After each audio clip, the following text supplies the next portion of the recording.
Joining me now, host of the popular new podcast, The Trish Regan Show, and founder of the multimedia company, TrishIntel.com, and one of the smartest voices in news and somebody I really respect, Trish Regan. Thank you for joining me. Stephanie, it's great to see you again. Congratulations. I'm so excited for you. It's a terrific, terrific show. Thank you so much. Trish, it's pretty rich that Biden is trying to blame President Trump for coronavirus deaths when we know President Trump took action immediately. And also, we just played that clip of Biden saying people didn't need to panic, and that was back in February.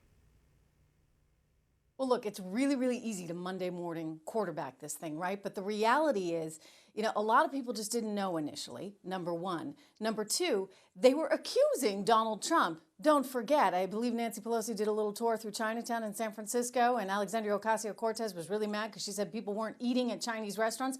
They were accusing the president of xenophobia when he was toying with the idea and then eventually implemented it of a shutdown of people coming here from China. So this was a situation where, he was kind of damned if he did, damned if he didn't. And they are going to politicize this no matter what. It has been my point from the very beginning. It is so highly inappropriate, Stephanie, to politicize something as serious as this. And yet anytime they're in a ditch, right? When reporters come forward and they say, hey, $3.5 million that Hunter Biden may have gotten from the former mayor of Moscow's wife, and they say, what's that about? And what does the campaign do? They point you right back to coronavirus. In other words, this is their MO. They're going to continue to use this, to politicize this, to try and advance their own cause, and it's not right. Yeah, and then we hear Biden trying to blame President Trump for the economic fallout.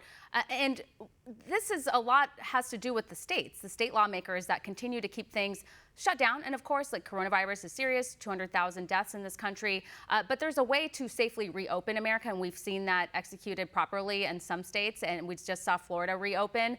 So we're keeping an eye on that. But we know that some of these Democratic politicians are trying to make this as painful as possible, at least until after the election. Sure. I mean, it's amazing to me. What is so magical about November, right? If anything, November, you're going into flu season. You ought to be more cautious in November. The idea that schools in Washington, D.C. are going to reopen the Friday after the election, come on.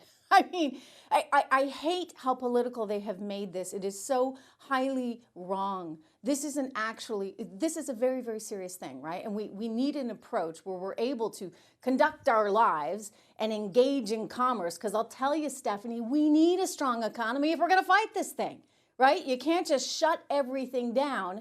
Because if you do, and we've already seen it, you're dealing with all kinds of unintended consequences, everything from mental health issues to regular medical checkups, right, that people aren't getting, to then the issue of can they even support their families if they can't go to work.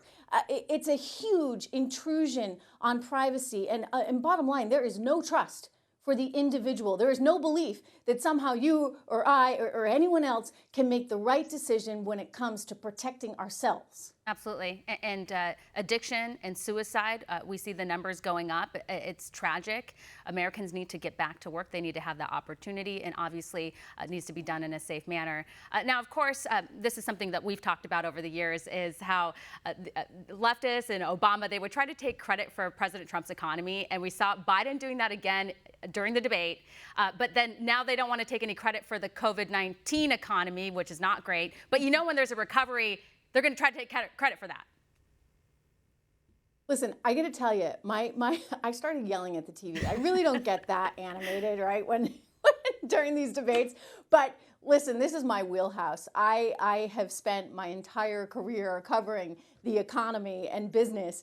And when I see Joe Biden try and suggest that, they handed Donald Trump a gift in the way of a great economy, I'm sorry. That's going to get my Irish up, so to speak. So they handed Donald Trump a lousy economy because they didn't know what the heck to do with the economy they had. Granted, they were coming out of 2008. It was a mess. I get it. All the more reason, though, the economy should have sprung forward, right, if you had the right policies in place. But they had lousy policies, Stephanie. Donald Trump said it well. He said all you had to do was go and turn the lights on, which meant lower taxes, less regulation. That was turning the lights on, and boom, America rebounded out of that crisis that we had been dealing with, for basically a decade as a result of Biden and Obama lousy economic policy. So Donald Trump comes in, he does a great job. They're trying to take credit for it. And then simultaneously, they're trying to say, oh, well, the economy's not doing well now. So many people are out of work. It's all your fault.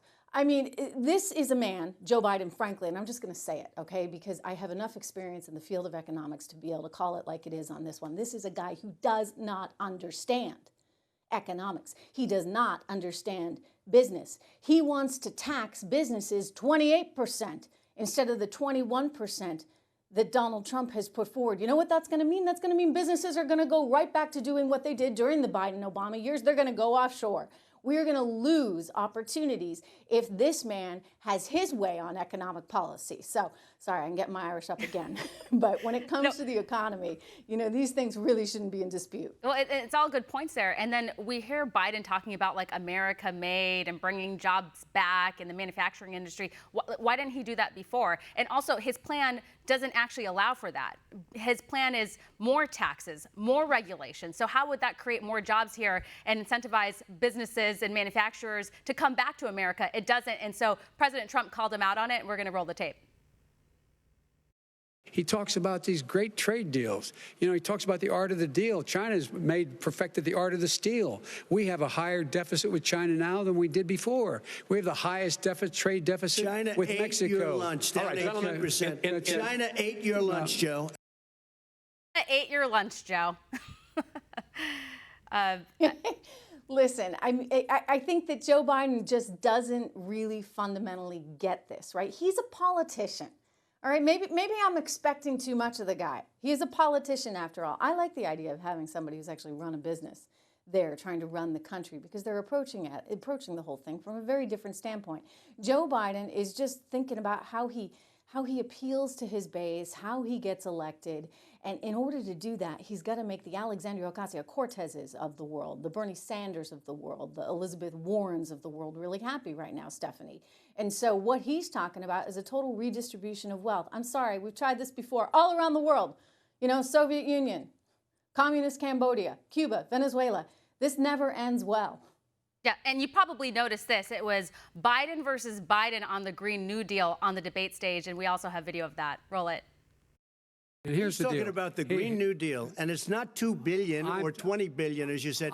It's $100 trillion. The Green New Deal will pay for itself as we move forward. We're not going to build plants that, in fact, are great polluting plants. So do you support the Green New Deal?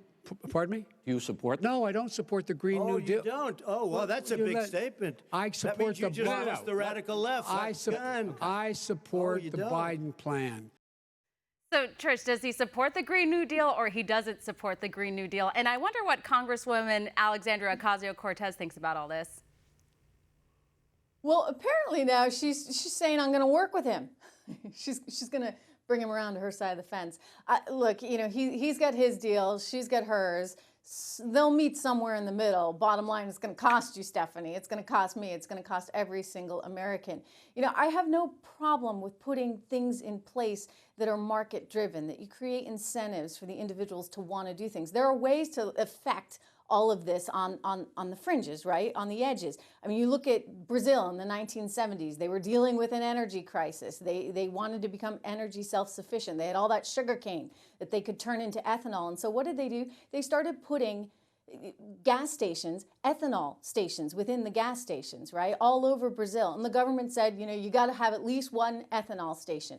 And people said, I'm going to use ethanol because it's cheaper, right? There was a market reason to do it. And I get back to what they're talking about right now. They just want big government coming in, making all these decisions about our environment and about how we're supposed to live without giving us any reason to do it. We need incentives. They, again, need to come back to trusting the individual. We'll make the right decisions for our families. Yeah. Well, and the thing is, again, conservatives, Republicans, Trump, we care about having clean air, clean water, but these policies that they're promoting doesn't actually tackle that, and that's the issue. Well, Trish, we're totally out of time. We're going to leave it here, and hopefully you'll come back on with me sometime soon.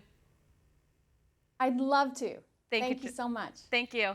Want to see more videos like this?